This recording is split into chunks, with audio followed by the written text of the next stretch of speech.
Um, okay. Yeah, well, I guess we'll just go ahead and get started. So welcome everyone. Today's press conference. We have breaking news about an ongoing dental crisis going on across Minnesota corrections facilities. In particular, we have striking news from Minnesota Correctional Facility, or MCF Rush City, where an ombudsperson for corrections has confirmed that the facility has not had a dentist on staff for 2 years. The ombudsperson also confirmed that no preventive dental care is being done in Rush City, which will certainly only compound the problem of unmet dental emergencies. And to clarify, care is classified as emergency, urgent, or routine based on the discretion of the dental provider. What's also alarming is that despite DLC policy saying that costs for emergency dental care are to be covered by the state, whether treated in or outside the facility, people being held in Rush City, Moose Lake, and Faribault have been told by prison staff that they can only receive care if they pay for the cost of treatment, guards, and transportation out of their own pockets. Additionally, a report from DLC Commissioner Snell's office estimates that there are 87 incarcerated people with unmet emergency dental needs across the Minnesota DLC. However, a dental assistant working at MCF Rush City told Keith Crow, a currently incarcerated person there, that he is one of 130 people at Rush City waiting for emergency care.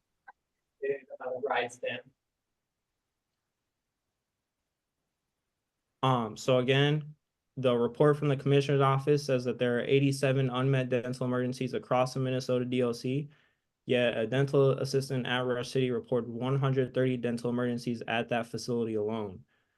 Furthermore, the dental assistant who told this to Keith Crow is mysteriously no longer employed by the Minnesota DLC. It's also worth mentioning that the DLC has a $123 million annual health services budget for 2024.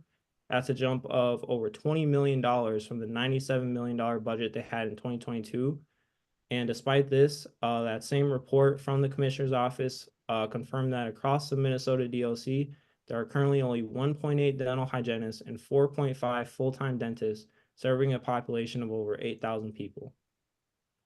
And so now I'll play for you 4 short testimonies from people currently being held in various facilities across Minnesota.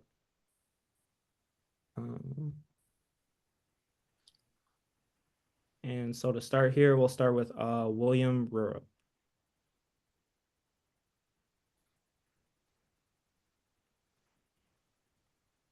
This call is now being recorded. Yeah, hi, my name is William Rurup. I'm an inmate at Minnesota Correctional Facility, Lino Lakes.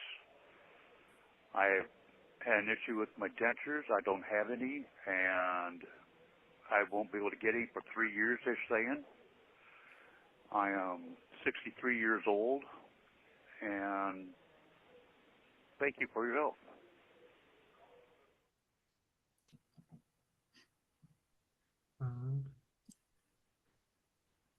Right. And next you'll hear from Cody Porter.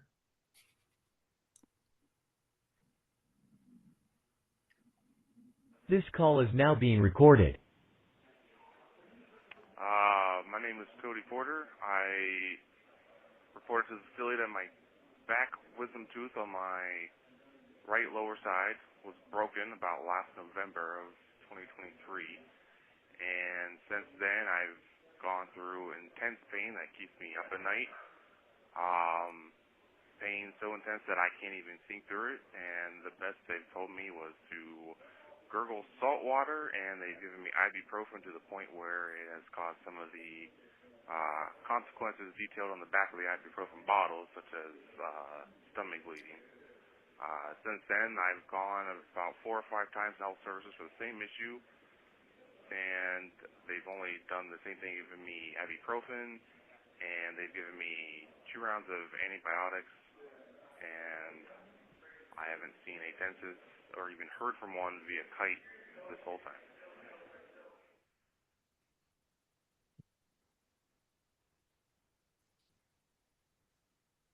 All right. And next we have Keith Crow. This call is now being recorded. Yeah, hello. My name is Keith Crow. I'm 42 years old. I'm incarcerated at Rush City Prison. I've seen the dentist one time since I've been here in 5 years. I went down to see the dentist about 2.5 months ago, 3 months ago. They gave me some salt packets, told me that I would need to pay for my own transportation insurance to cover any kind of outside dental care, and that they have no dentist here for over 2 years. They said my issue is not acute or it's not emergency, so it's not priority, and that I'm on a waiting list.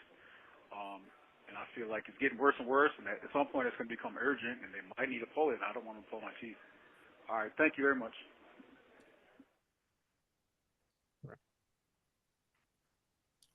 And lastly, here we have testimony from Kenny Anderson.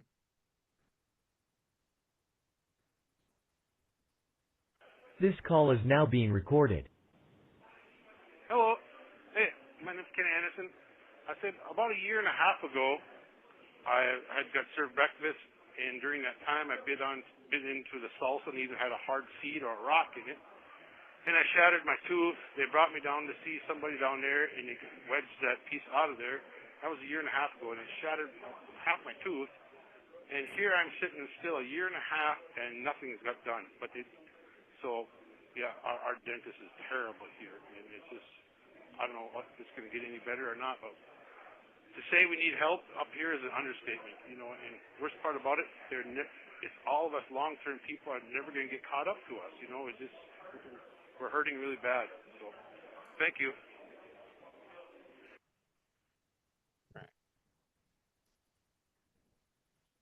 All right. And so now I'll introduce Ms. Geraldine. She's the mother of Kenny Anderson, who you just heard from. So Ms. Geraldine. Thank you. My name is Geraldine Ballinger, and my son Kenneth Anderson in Rush City has been trying to get his teeth cleaned for 17 years. He has now been living with a shattered tooth for about 18 months. Dental care is very important to prisoners. Without it, it can cause many health problems, such as tooth decay, gum disease, heart, respiratory infections. Lack of dental care is inhuman. It can affect your body, which can be painful. According to the Eighth Amendment, prisoners have a constitutional right to dental care. Why do the prisons think they are above the law? Thank you for listening to me so our loved ones can get the dental care they need. Thank you, Ms. Geraldine. And now I'll introduce Ms. Linda.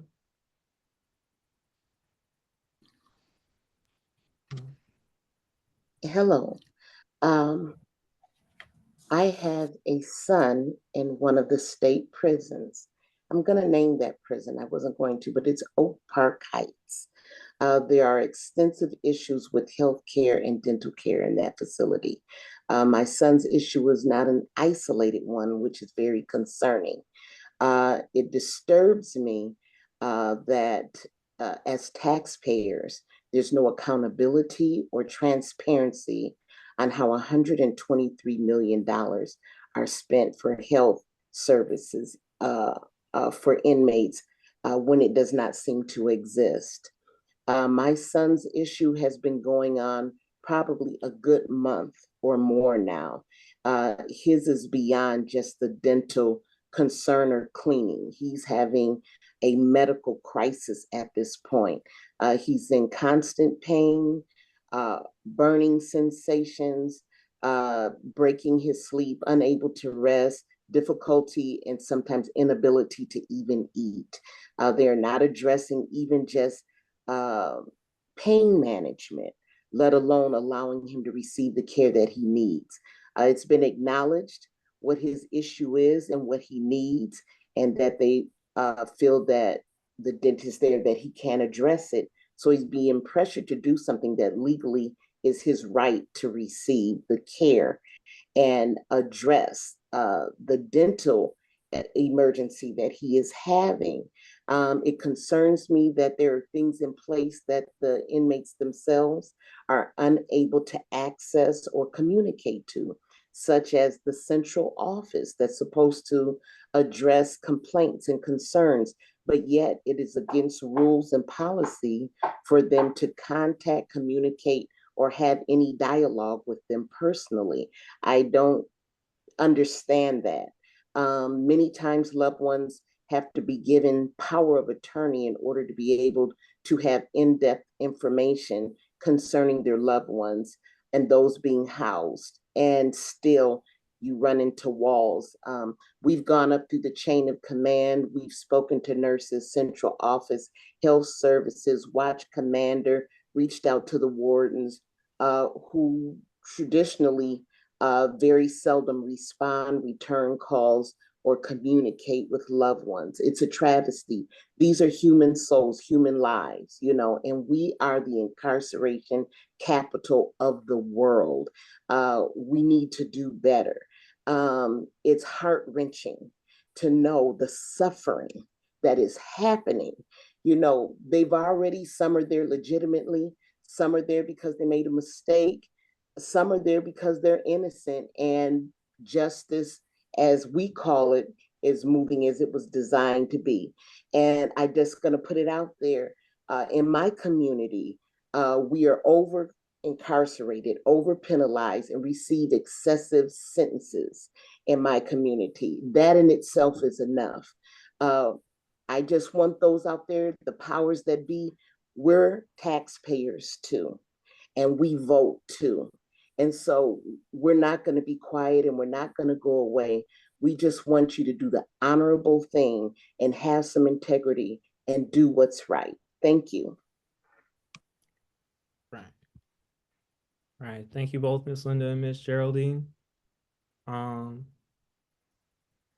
I could just ask you both, to expand on what it's like knowing your loved ones are going through this, and like you said, it's their constitutional right and they're being denied that. What's that like? I would Well, like, for me, well, excuse me, go ahead, Linda.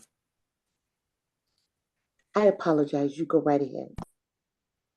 Okay. Yeah, it's painful and heart wrenching when they call you and tell you that they're in pain. They can't get anything done. They can't eat. They can't sleep because their teeth and even their health is going down because they don't realize if you get an infection that eventually goes through your whole body and it can be a serious condition. And sometimes, as I know myself, I have infection, and now I got to try to get my teeth all pulled. But in there, they can't do anything, and infection can eventually go through their whole system, and it can kill them. I just don't understand. Just because they're prisoners, what they forget about them? They're still human beings. Treat them with respect, as we would like to be treated with respect too. Thank you.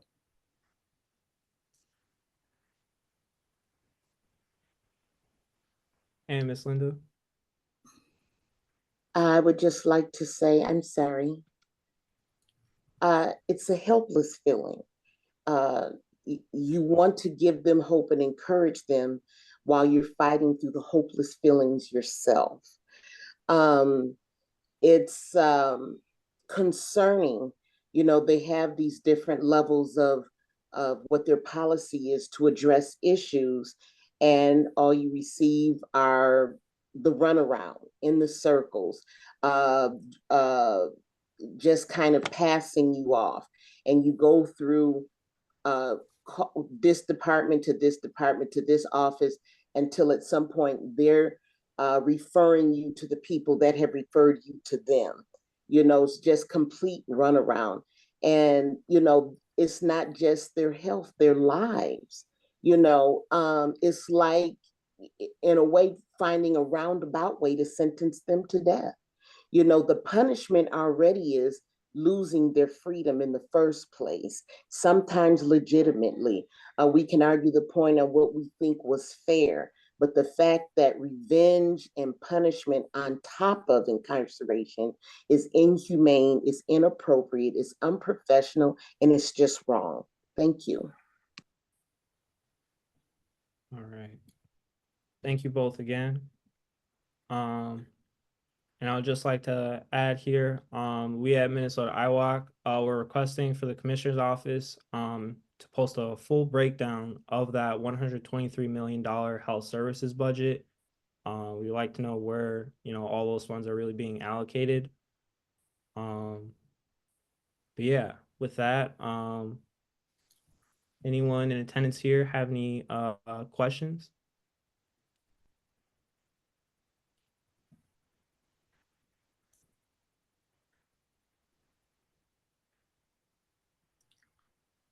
All right, last call. All right. And then Miss Linda and Miss Geraldine, any last thoughts from either of you? I want to thank those who were willing to come and allow us to do the interview.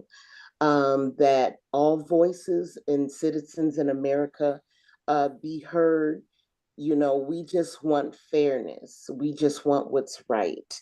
And to take the time out, I know that there's so many issues in the world today that it's a scramble sometimes for your voice to be heard. I just hope and pray that this time around, through WCCO, through KSTP, and whoever else is listening, that they will help us for our voices to be heard. Thank you.